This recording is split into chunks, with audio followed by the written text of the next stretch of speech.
Welcome to the podcast. I'm John. And I'm Lizzy. And this is Harry Potter and the Second Time Reader.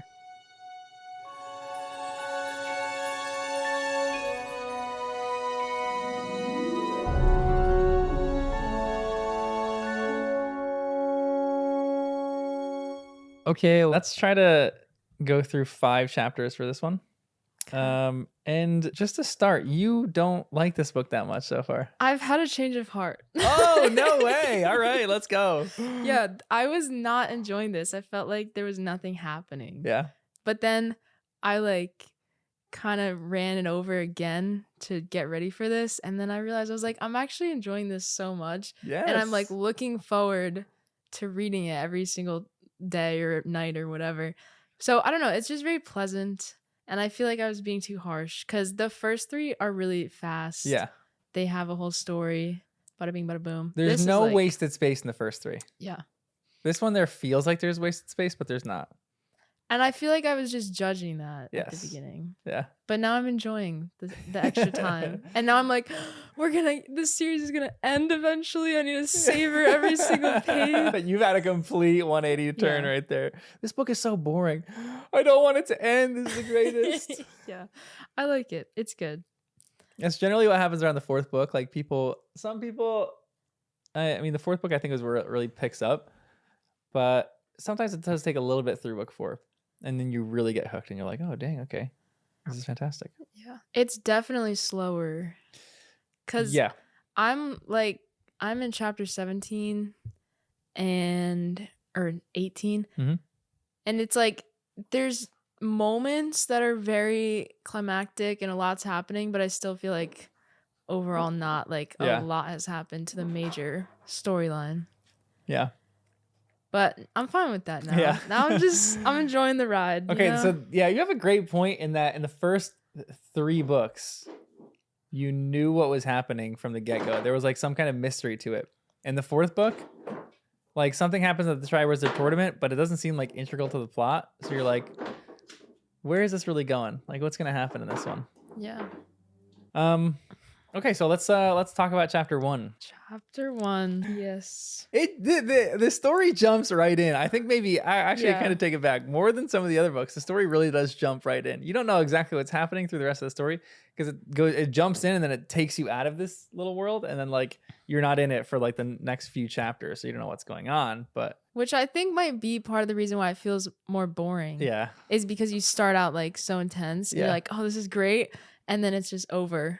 And then you just have to go through Quidditch and life and Hogwarts. It's great. That's what I want, though. That's what I want to go through. It just took me a minute to warm up to it. But yeah. How did you like the first chapter? I love this chapter. I think it's cool. It's like a different perspective. And I'm assuming it's taking place immediately after book 3. Like Wormtail is rejoining. Mm-hmm. So I don't know. I like that strong connection of the story instead of just like another summer. Yeah. But I don't know. It's so interesting. Yeah. Like the first I read it and I was like, okay, I'm just gonna ignore any theories I have or any questions because it'll just come around and I'm not gonna theorize and I'll just like read the book. And then now I just went back and I'm like, nope, I actually have so many questions. like I can't just finish this book. I need to think about this. One of the good thing about the first chapter too is that it does put so many questions into your brain for what could happen in like the next few parts of the story. Mm-hmm. But then again, you get taken out of that a little bit. But what are some questions that you have for the first chapter? First of all, is Voldemort like a blob? Yeah, what is he? That's a great question. Because I'm picturing him as a blob in a chair.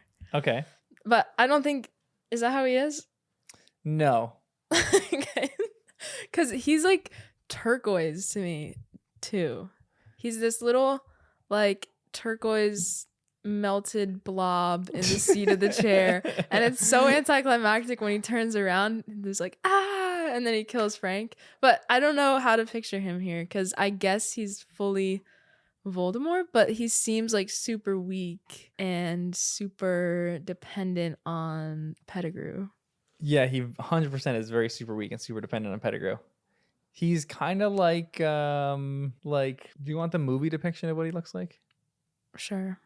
He's like, I guess I could look in this. Maybe I don't even know if it has that. I think toward the end it might have that, but you didn't want to look toward the end. I think in do you know? Have you ever seen Benjamin Button? He's like an old man baby.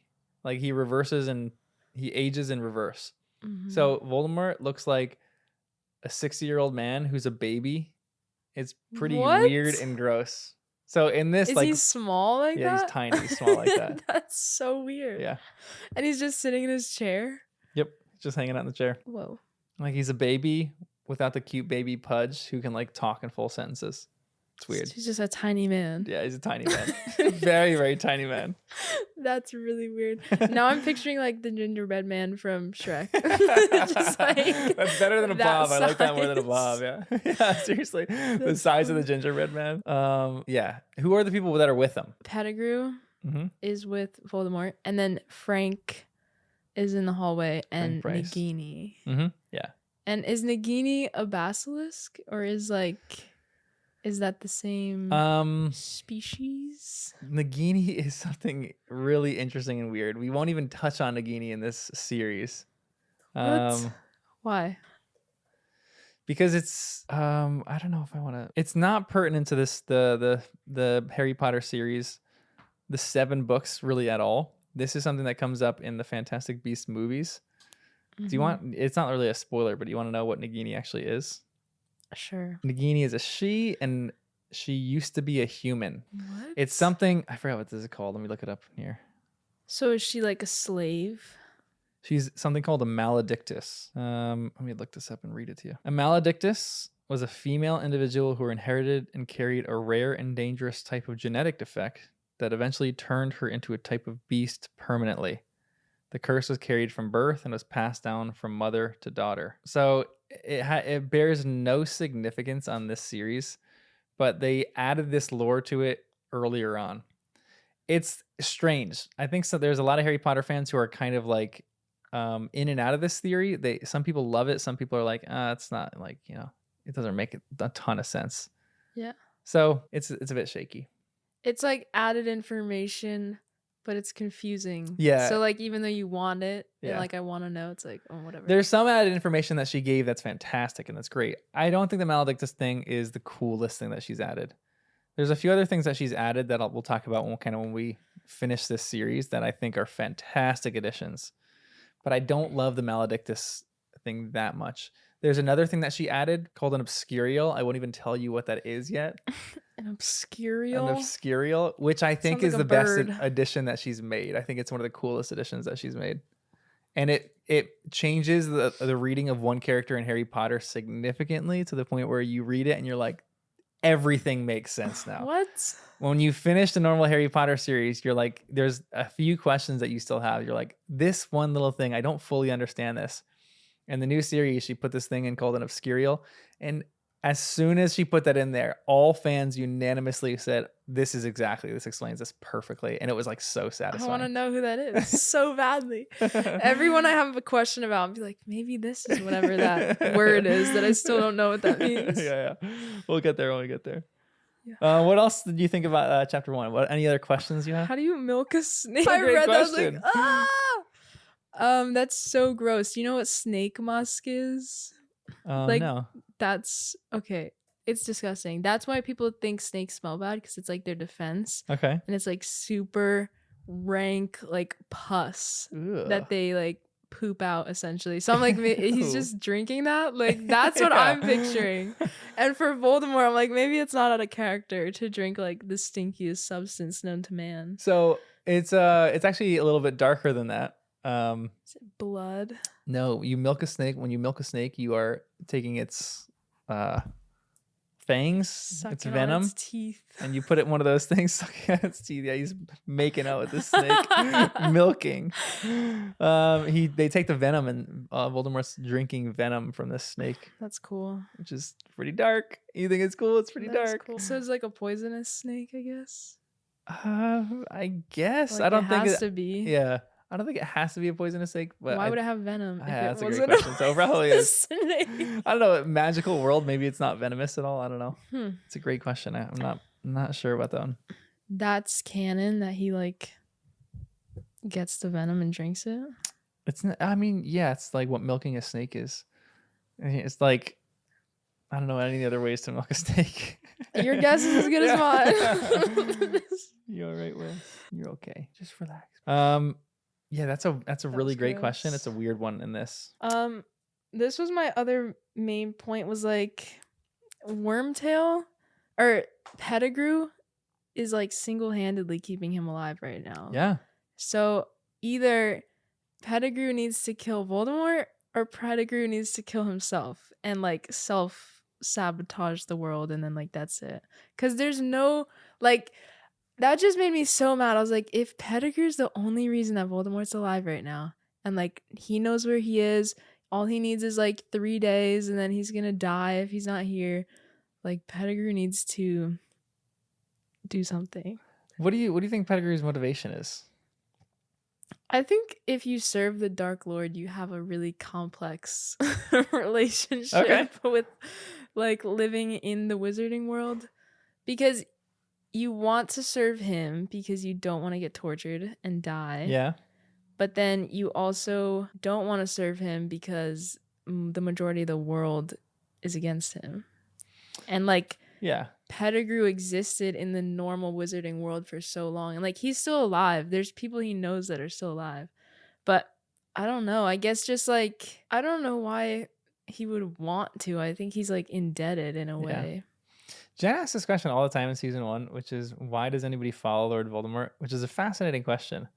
And Pettigrew's motivations are a little bit more interesting than some of the other ones, to be honest. I think Pettigrew does it out of pure, but also not necessarily, he fears Voldemort, but I think he does it more so out of, he attaches himself onto the strongest person that he sees. So when he was in school, he viewed that as Sirius, James, and Lupin. And then when he left, when they graduated, another power rose, and he said, that's the person that's going to keep me safe. So I think his motivation is really safety. So it's bizarre, like, why he's following, because like his the quality of life doesn't seem great right now. But I think he's doing it purely so that he can survive. How do you even like find the Dark Lord? Yeah, it's a in great the question. beginning? It's a great question. We'll come to that a little bit. There's a little bit of a detail of information at the end that we'll talk about for how this actually happened. Because I feel like you have to put in a lot of effort to go find him, and you probably have to do some like ritual and like sell your soul to him. And then, I don't know. Great question. Yeah, probably promise. It's like a promise of power, but it's probably not like he probably won't actually give it to them, to be honest. Because Voldemort doesn't seem like he's going to give away his own power. He's like vying for his power. He doesn't care about others. But if you're a Death Eater, there is a certain aspect of like, you're going to turn heads when you walk Yeah, past. that's true. Yeah. And I think a lot of people would want that. Yeah, for sure. So that's a great point. But it seems like not many Death Eaters are outspoken right now. Because like, I got to that part at the Quidditch thing where they're having their little riot, but they're still all masked and like, I don't know. They're not comfortable with being with being outed yet. I know. Yeah. You actually can't see their masks. Their masks are on the end of the book in the illustrated one. I thought they just had their hoods down, like their cloaks. I think their hoods. Voldemort says that he needs to kill Harry Potter. And then he goes, I'm not asking you to do it alone. By that time, my faithful servant will have joined us. So the faithful servant that Trelawney was talking about, it wasn't Pettigrew. Who do you think it is? I don't know. But does that not prove her thing wrong? Her prediction? This is not the same day that she's making the prediction that at midnight tonight, a faithful servant is going to rejoin him. But a faithful servant. It's not like the most faithful. Lord Voldemort is saying the most faithful servant. My faithful servant will have turned us. I don't know who that would be. Who has never given up on Voldemort? Probably like Mr. Malfoy or something. I don't know. Have I encountered them thus far? No. Oh. But you've read this book before and you just forgot a lot. So there's that. I don't know. It's gonna be great. Is it Snape? Maybe. We'll see. Snape hasn't been faithful though, I feel like. I like this line. Wizards who are supposed to be dead would do well not to run into Ministry of Magic witches at Wayside Inn. Or wizards? Did I just autocorrect that in my mind? No. Ministry of Magic witches at Wayside Inn. So who is he talking about? Do you remember who he's talking about? Oh. Is that Bertha? Yeah, it's Bertha. Yeah. So they erased something from Bertha's memory. Or they went through these memory charms that she already had on. So something happened to her already that was erased that Voldemort went through. And I don't know what that is. So like she knows something or something happened to her previously.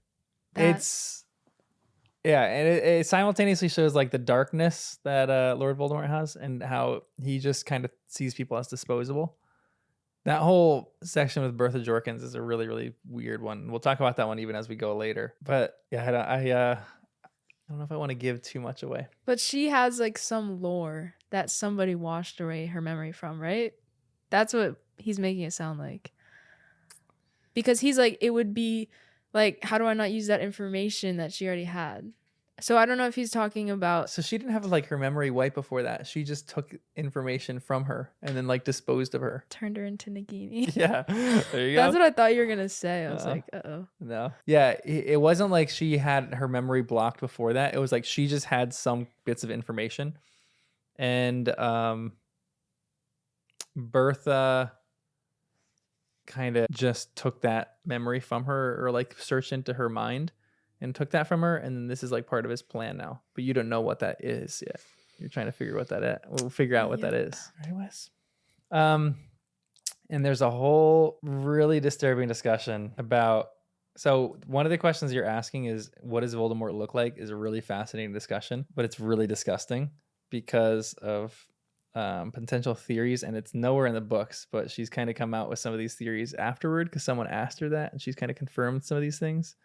So where does Voldemort come from? And like, what does he look like is a fascinating question because again, the movies portray him as like this old baby. And in the end of the book, he's like this old baby as well. He's like weird. So you're like, what is happening here? And her answer to that was that essentially Pettigrew raped Bertha, and then through dark, disgusting magic, she birthed this child, and then they attached Voldemort's soul to this child. Oh my gosh. Isn't that so dark? That is vile. Yeah, it is reprehensible.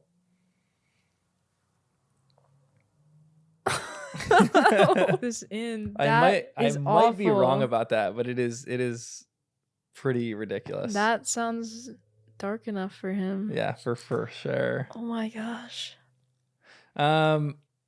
So keep that in mind. It's a little bit disturbing, but any other questions in chapter 1? Any other things you want to talk about? No, this one.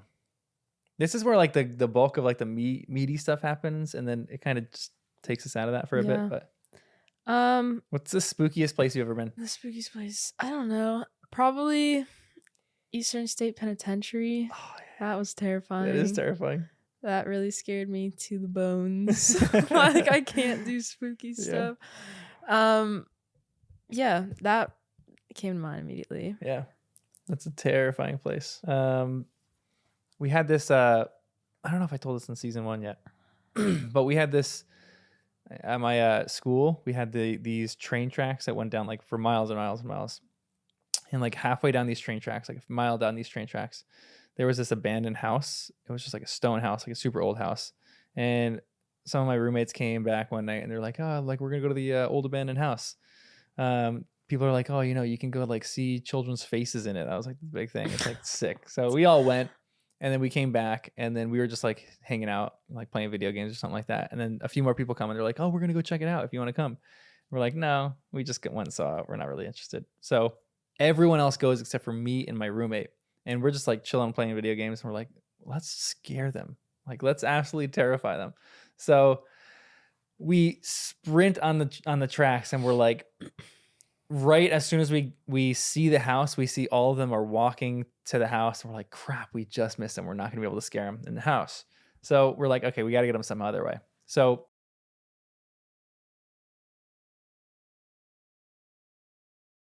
they walk toward us, and one of my friends is hiding in the reeds, like 20 yards in front of me, and I'm hiding like right as soon as they're like about to cross me. So they walk by me. They don't see me. My one How friend. old are you when you're We're doing like this? 21. We're like hanging out the reeds over there. My one friend jumps out.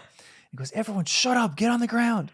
And literally all of them, they put their hands up like this, and they're like What? terrified. One of my friends starts backing up, and then I jump out from behind. I go, "Where do you think you're going? Everyone, get down right now! Give us your wallets!" And one of my friends gets on the ground. And he goes, "Oh my gosh! Oh my gosh!" He goes, "Please don't hurt us." He was like, literally, I feel so bad about this. But they all get down. They start putting out their wallets, and then we like blew. We're like, "Oh, you guys are so ridiculous! I can't believe you thought that we were gonna rob you." They're like, "Yeah, it's in the middle of the dark woods, and some two random people come out." That's So crazy. that was one of the funnier, spookier things that I've done. But Eastern State Penitentiary is terrifying. It's a terrifying place. Yeah. I've been there A once. lot of spooky stuff happens at my house. Like I have so many like ghost stories of freaky stuff happening. But that could be a whole nother podcast. Yeah, we'll do a spooky podcast. The one thing that gets me every time is I don't have it anymore, but I used to love having like touch lamps where like you just tap them and they turn on. Yeah. And I had this one. Well, I've had like 3 because once they turn on by themselves, I get a new one. So like maybe it's just the switch, like whatever.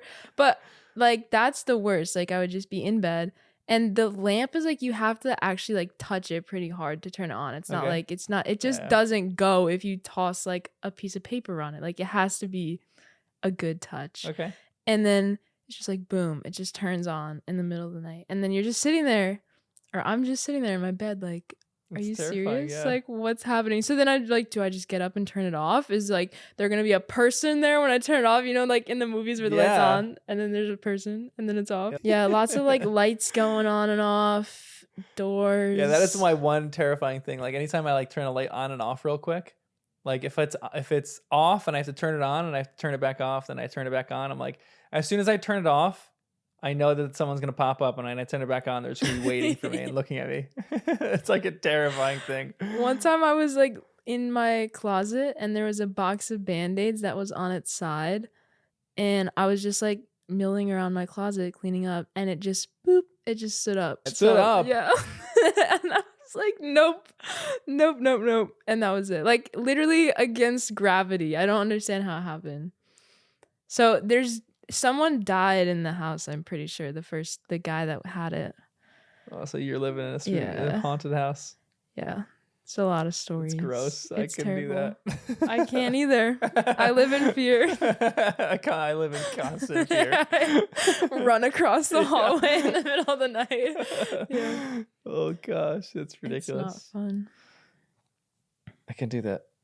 Any other questions in this chapter? Because I can't talk about creepy things anymore. No. This chapter, no.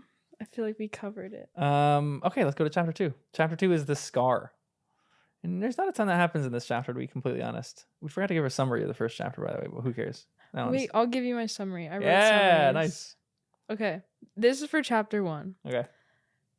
Chapter 1 opens, presumably where book 3 left off, with Wormtail rejoining Voldemort and begins to explain the story of the murder of Mr. and Mrs. Riddle, which we didn't even talk about. That. Yeah. This chapter narrates Frank eavesdropping on a conversation among Voldemort, Pettigrew, and Nagini in which they threaten to kill Harry Potter. Voldy kills Frank too. Sad. What do you think about the riddles? I don't know what to think about the riddles. Like, could Mr. and Mrs. Riddle have been fine? Like, the town didn't like them, right? They said they were awful people. Yeah. But then there's that random kid, and I was like, maybe that kid is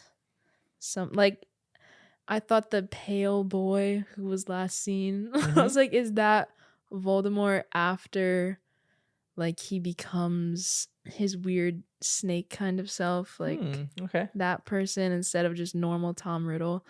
But I don't know. I just marked it and I was like, we'll come back to it eventually. Exactly, yeah. Like the 6th book is when we'll come back to a lot of this stuff. Not that a lot of this is answered, but it gives us a little bit of a timeline for when he's Voldemort versus when he's Tom Riddle. All that kind of stuff. Great questions. We just can't answer them yet. All right. Chapter 2. You have a summary for chapter 2? I do. Harry Potter wakes up in his bed in Privet Drive to his scar burning and a vague memory of the scenes playing out in the previous chapter. He debates what to do and who to tell, finally deciding to send his first letter to Sirius Black. which I'm not sure if it was his first letter. It didn't really say if he wrote back to Sirius's. Yeah. Because Sirius wrote him 2 letters. But I don't think Harry wrote him. It's lazy of Harry. I would be writing a letter every single day. Yeah? Are you a letter writer? I love letters. They're the best. Like, I don't know.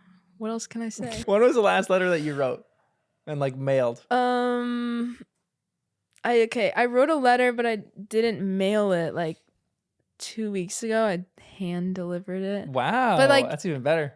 I don't know. And then the one that I mailed summer, I guess. So a few months. Nice. That's more than a few months. yeah, that is like Maybe it's half a year. fall. I don't know. They're fun. Yeah, good letter writing is fun. I used to do it with my friend all the time. I haven't done it in a while though. This is kind of about Harry's scar hurts. Why do you think Harry's scar hurts? Because Voldemort is 200 miles away, and that's close enough. Which is crazy, because he knows that means that Voldemort's nearby. Yeah. And he's like, oh, there's no way that he could be near. Yeah. Like, why is there no way? Of course there's a way that Voldemort can be here. Like, that. I was just like, what are you doing? But like, what is it about the anatomy of his scar? Why does it like hurt whenever Voldemort is near or whenever Voldemort's showing like crazy or like murdering or something like that? I don't know. It's probably like to his soul or something that he can like feel his presence. I don't know. I guess that's part of being a Horcrux, is that like maybe he has Voldemort's soul in him and then it like wants to like rejoin.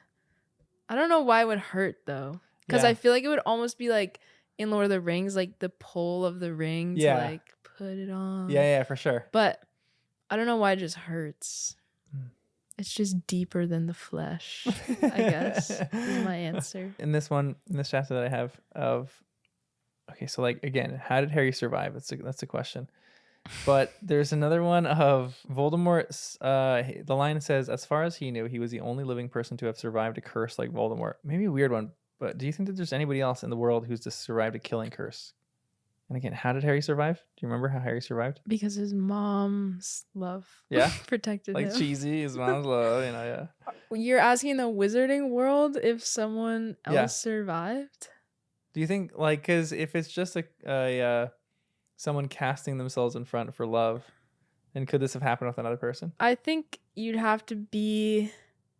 No, because I think throwing the killing curse around is not like a lighthearted activity that everyone's willing to do. Yeah, but like, and I don't think the love for a lot of people would be there. Like, that's uncanny.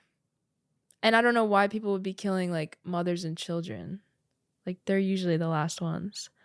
But I don't know, because I'm picturing like a love triangle and someone like being like, no, like you can't have her, and just like killed them. But the love protected them. But I don't think that's strong enough. Yeah, all right. Love triangle going on here. Is this a leading question? Is there No, it's just a curiosity. I'm just kind of curious what you think about that. Let's go over chapter 3 too, because again, there's not a ton that happens in chapter 2 unless you have any more points in chapter 2 you want to talk about.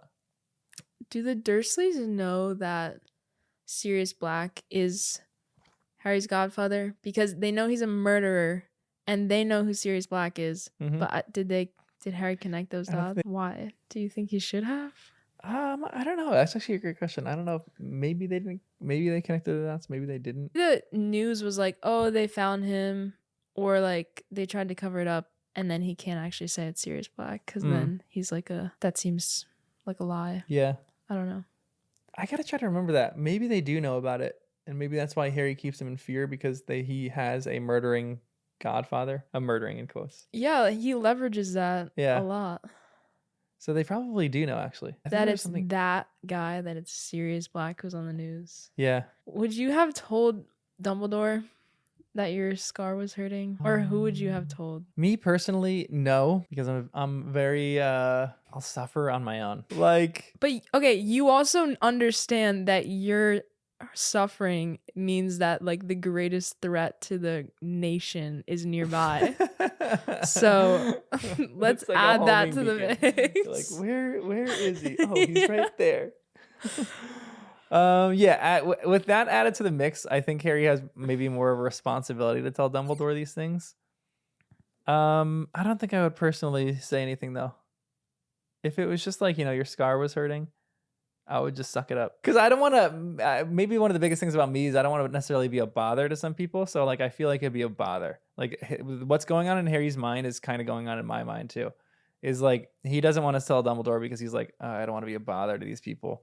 And the same is happening in my mind where I'm like, I don't want to tell this person this because I don't want to like annoy this person. And then for them to be like, Harry, stop telling me these things. Obviously that would never happen, but it's like still a fear that he has. And then I probably wouldn't tell people too because I just want to figure out myself because I'm very cerebral. And so like if I have an issue that's going on, I want to figure that issue out completely on my own and then be able to share that with other people, which isn't healthy. But we're all working through our issues. But at least you know yourself. That's what counts. Yeah. Would you?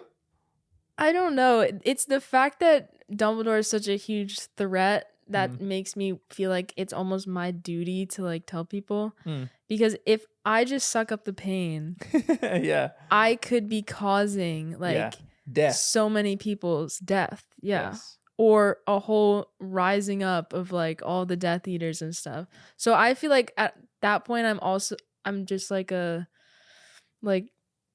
asset to the nation. And I'm just like, all right, this is like my duty. I just have to just suck it up and just tell people because like the world could be going to flames. The world could be in danger if you don't tell Dumbledore about your scar hurting. It's a great point. But I also don't want to tell Dumbledore because I don't like trust him yet. Yeah. So I don't know.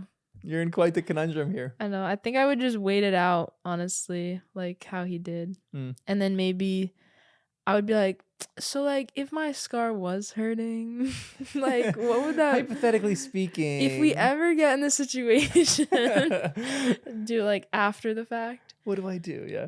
But why does he think it's so crazy that Dumbledore's near? Like I do not understand that. Why does he think it's so crazy that what? That not Dumbledore, that Voldemort is nearby. Because he's like, there's no way he's close enough. What if he's telling the truth and what if he's not? What? So what like if he's telling the truth? Yeah. Who's telling the truth? That he doesn't think he's close enough. But he knows from experience that you have to be close. Right? But like what's the proximity of how close he has to be? Does he have to be within like, talking distance like this? Because he was walking around Quirrell all the time and he was on the back of Quirrell's head and Harry's scar didn't hurt all the time when he was at Hogwarts, which it should have. If we're talking about proximity. Here, unless Voldemort is like 25 feet away in the other house, why would his scar be hurting if it was 200 miles away? Is it like tied to emotions? Because Voldemort's killing someone and that's super like a really heightened experience. Yeah. So that's why probably in this book is where it progresses to not only is it proximity, but it's Voldemort experiencing deep emotions Harry feels. And does Voldemort ever feel anything from Harry's side? We'll see. We shall see. Okay. All right. It's a tough one. I'm not gonna give away that much, but because he is kind of omniscient and he knows where he is, anyways. I feel like. Yeah. Exactly. Yeah. So. Yep. Whatever. All right. Let's go over chapter 3. Speed read this all tonight, then. Chapter 3 is the invitation. Give me a quick summary of the invitation. Lots of letters. The Weasleys will be taking Harry to the Quidditch World Cup. My summaries are not like no, it's great. Phenomenal. They're just there this time. No, that's great because literally that's pretty much all that happens. They just got a bunch of letters and Harry's reading a bunch of letters. The descriptions of Aunt Petunia in this chapter are my favorite thing What ever. are some of them? Read some of them. Hang on, I gotta find it. Okay.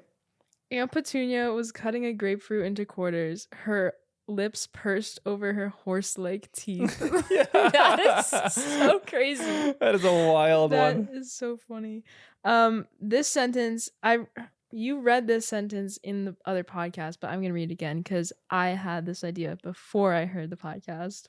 The school nurse had seen what Aunt Petunia's eyes, so sharp when it came to spotting fingerprints on her gleaming walls and in observing the comings and goings of the neighbors, simply refused to see. That far from needing extra nourishment, Dudley had reached roughly the size and weight of a young killer whale. I just love the sentence structure. Like the eyes, like so keen. Yep. That That was a good one. She's a good writer. Again, I think we talked about this in the first book, but she leaves her surprises till the end of the the sentence too. So like Mhm. roughly the size of a killer whale. It's like makes you laugh. But if it was earlier on, the whole rest of the sentence would be boring. She knows how to structure sentences really well. She's a very good sentence writer. Yeah. I'm a fan of her sentence writing. I agree. Yeah, and her insults are great. She throws out some great insults in this one. The horse teeth one is one that sticks with me all the time. 'Cause now I just like picture, I can picture yeah, that. I know. I just picture her with like these huge teeth that like are coming like out of her mouth. She has like a huge overbite or something like that. Yeah. Here's an animal rights question. Is it abusive to send Errol the owl, who is this old owl who can barely make it? Is it abusive to send this owl to Harry with a letter? Owls allowed to stop on the way? Yeah. They are? Okay. Then probably not. I guess they're allowed to stop. I actually never thought about that. Like if he can stop and take breaks and be okay, that's fine. But yeah, it's definitely he's not the ideal candidate. Like he's in bad shape. But I guess the wisest decision would be to buy a new owl or another owl and then send that one instead, and then just keep Errol as like your loving pet. Yeah, right. Yeah, he's like a pet. He transitions from a working pet to just like a pet that you love. Like he can just fly around the burrow. Yeah, exactly. Give him like packages to deliver to the people around the house, you know? Yes. Cute little jobs like that. Have you ever eaten birthday cake for breakfast? Oh yeah. For sure. Oh yeah? Yeah. Like anytime there's cake. Whenever I have cake lying around. Of course. Yeah, breakfast is a construct. Like, I'll eat whatever I want for breakfast. Pretty much most American breakfast is like cake anyway. It's like pancakes. Yeah, literally pancakes with whipped cream on it and fruit or like chocolate chips. It's like you're eating dessert anyway. We're just disguising it. Yeah. I have totally eaten cake for breakfast. Well, have you eaten, how long would the cake last in floorboards? That's the real question. In floorboards? Because he pulls it out from these floorboards, and how long has this cake been sitting there? Oh. Like, how long would I let it sit there and eat it? How clean is my floor? 1 week max. That's the 7th day is the last That's day. a long time. On the 7th day, you're like spooning away the mold sections, and you're like, it's still good. It's still good. It's like blue cheese. Ooh, is it like, gosh, it's a homemade cake or it's full of preservatives? Because preservatives last forever. That's true. And like when I'm picturing the quintessential birthday cake, it's chock full of preservatives. Yeah, that's true. It's a great point. Wasn't it baked by Hagrid though? So I don't know if it's preservative. Maybe was it the Mrs. Weasley? Was it baked by Mrs. or Weasley? Hermione? I forgot who the cake was baked by now. I'll cut Hagrid's that out. honestly would last forever. Yeah, like those are bricks. Yeah, exactly. It's a brick. It's meant to last forever. Yeah. Any other points in this chapter before we got to 4? No. All right, chapter 4. Give me a summary. Back to the burrow. Back to the burrow. Via the magic of Floo powder, the Dursleys and Weasleys have an eventful meeting. Fred and George give Dudley an engorging toffee and his tongue becomes huge. Mr. Weasley has to stay back and fix him while being pelted with objects from Uncle Vernon. Yep. This chapter annoys me. Thank you. So much. Why? It's just like messy and they should have done better and it's annoying and it just irks me to read this. I hate it. This so much. annoys me so much for the same reasons. I'm like, the Weasleys are lazy. Mr. Weasley needs to do his research and realize the proper way to enter a house via Muggle. They're such a mess. I know. They just come clamoring in wherever they go. And it's like never, I don't know. I would have knocked on the door. Hello, thank you. Everything's nice and cordial. Because I feel like you're also creating like the reputation around around Harry too, where if you leave a good impression, the Dursleys might be totally happy to let him stay with you forever and ever. Yeah. But I feel like they're jeopardizing that for Harry. Wow, that's actually a fascinating one. I've never thought about that. That if they're nicer to Harry, maybe they'll go let Harry stay over there rather than like because they were terrible, they want to punish Harry even more and make him stay with the Dursleys even longer. Dang, that's depressing. But this one annoys me so much because I'm like, the Dursleys need to be able to do better in this situation. The Dursleys? Oh, sorry, no, The Weasleys. the Weasleys, yeah. It's just like an invasion of privacy too. Like if I'm the Dursleys in this situation and someone just comes blasting through your chimney like that and there's a mess in the house, this is one of the few chapters that I truly understand the Dursleys' point of view, because I'm like, if someone just comes through a chimney and my whole entire apartment is like in shambles, I don't care if they can fix it. I don't like, I'm not gonna learn if they can fix it really quick. I don't know if I care about that much. I'm like, great, I have to pay all this and I'm so mad and frustrated that happened. I'm like completely sympathetic with the Dursleys here. Yeah. The Weasleys did not do great. No, the Dursleys did nothing wrong. Yeah, I know. I'm with them. Their reactions are normal. Yeah. Like magic is happening in their house. They hate magic. Mm-hmm. And even just for the Weasleys to assume, or Mr. Weasley to assume that, oh, I'll just magic away whatever is like happening. You're not even supposed to act like that in a normal house. Yeah. And thankfully, it is the Dursleys who understand how magic works. But if it wasn't them, he'd probably have to do some memory charm and like he would undo all this damage. Yep. But I think the kids also have a little vendetta against the Dursleys, and they want to see, and they don't care about how they react to anything. Yeah. But to be honest, none of the kids should probably have gone. If you're taking Harry, that should have been these things should be like ministry mandated or looked at. Like if you're going to pick up Harry, I guess this is all normal, so maybe they shouldn't mandate this. But like if you're going to pick up Harry, you don't have to bring all your like half your family with you. They just like, go to the house after, right? Yeah. Yeah. I'm like, just bring Ron maybe just to like say hi. Mm-hmm. You don't need to bring the twins, but the twins, they go because they want to torture Dudley a little bit. This is true. Yep. Yeah, because he could have just driven a car down there, picked him up. Or like you don't know apparition yet or apparition, but like they could have just apparated. Oh, you do? Yeah. Did anybody apparate yet in the books? Yeah.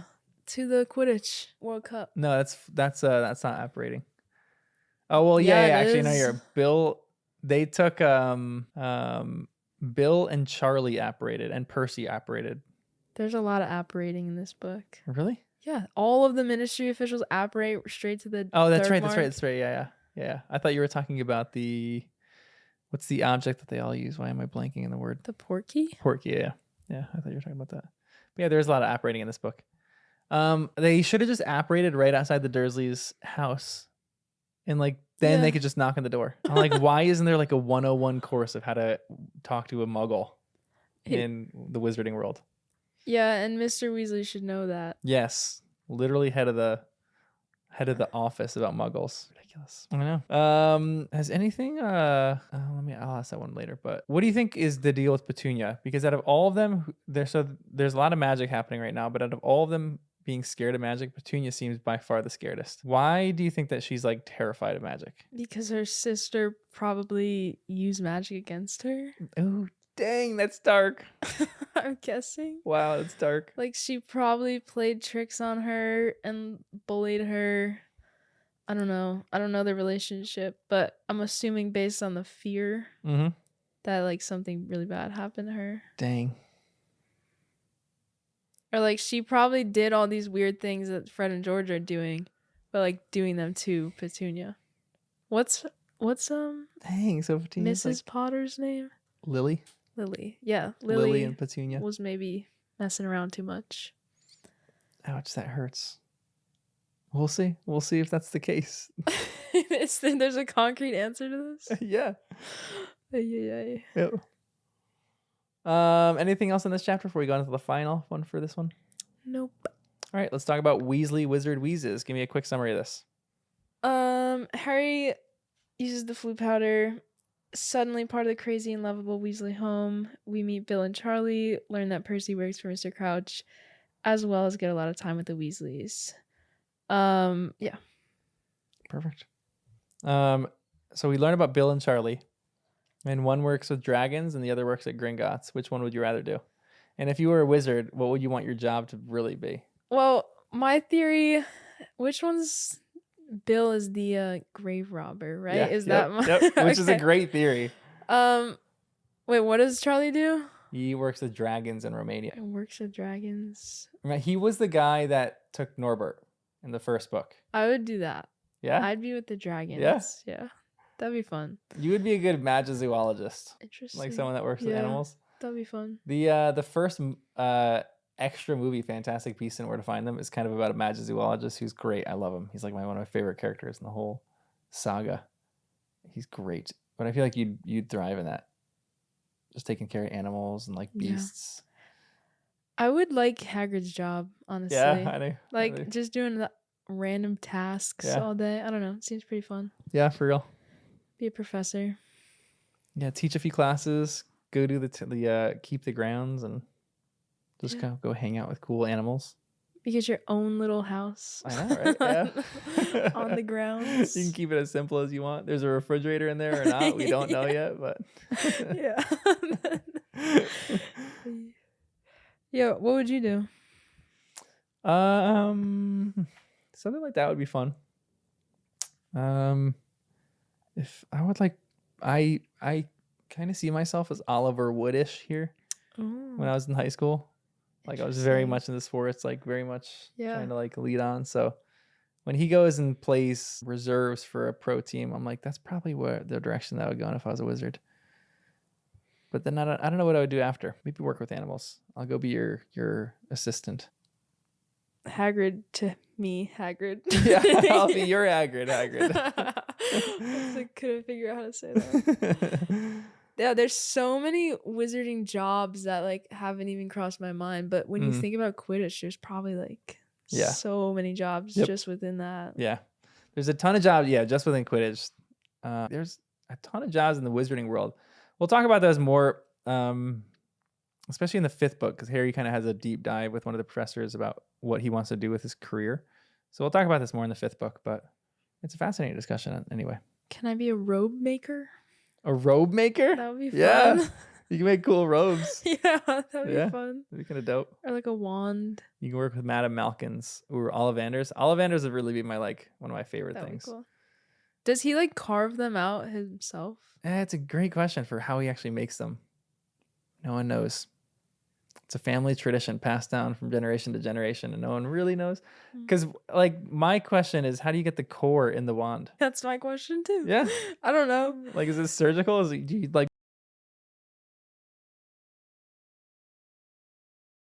hours and hours? So finally, you get it in there, and it's good. Yeah, I'm assuming you can just magic it together before the wand itself is magical. Yeah, that'd be lovely. I don't know. Or being an auror.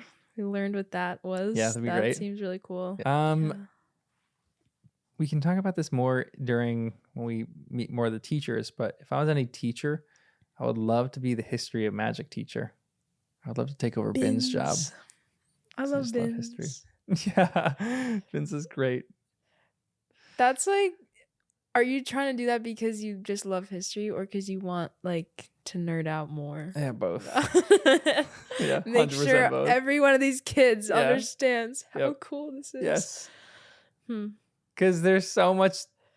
There has to be so much cool, like wizard history that we don't know. So it'd be so fun to like look into that and write books on that and talk about the history of things that are happening in the wizarding world. But also, Bin's is such a boring teacher. That should be such a fun class. Like any of your history classes should be so fun. But all my history classes growing up were so boring because my teachers were so boring. But he's like the perfect history teacher then. Yeah, like exactly. He's so fitting. Yeah, he fits the description perfectly. What a boring history teacher is all about. Yeah. Which I hate. Come on, make history fun, guys. Any other points in this chapter before you wrap it up? I just feel like this is when I really start to like Ron. Oh, really? Yeah. Why? He just has a lot of good lines, and it's fun to see their whole family interacting together. Yeah. Like this chapter and chapter 6 are very similar. They just kind of combine to me in my mind. But yeah, I really like Ron. Ron's so good. He's like one of my favorites. He's the best. I mean, it's kind of, he's getting there. I'm like, all of my rankings of them are all adjusting. Yeah, for sure. Yeah. Who was your favorite character in these 5 chapters?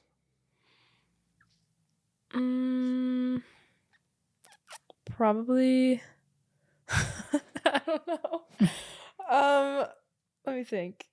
I want to say like Bill or Charlie, but they really didn't do anything. Yeah. Like they just were mentioned. They're just names in these. Maybe Ron, probably just for chapter 5. Yeah, I like the twins all the time, but this is one of the only chapters where I don't like them because they bait Dudley like that. And I'm like, look, I know he's a mean guy and I know Dudley sucks, but that's not how you're going to solve the problem. You're probably going to make the problem worse for Harry later when he comes back because Dudley's going to be furious at Harry over whatever that happened here. They push it too far. Yeah, I know. Yeah. One of the only chapters I don't like them here. I think my favorite moment in this one, these 5, is just Harry eating a meal with all of them. Like he's at the burrow and they're just chilling and they're eating a meal and Harry's like, no one here dislikes me. And I'm like, having a meal with just not like a bunch of people who are like just truly your friends and you're just hanging out with them. I love those things. Like I could just sit and have dinner with a bunch of people that are like friends like every night of the week. Even though I'm like extremely introverted, I love just chilling with people. Yeah. Eating good food, swapping stories. Give me a good campfire or something like that. And I'm in. What's your favorite moment? I really like all the letters that are written. I don't know if that's like technically a moment, but it's a good moment. I just like the letters. You want to sign us off? Thanks for joining us on our journey. I need to do it in my normal voice. Yeah. Thanks for joining us on our journey of Harry Potter and the Second Time Readers. Peace. Bye. I said readers.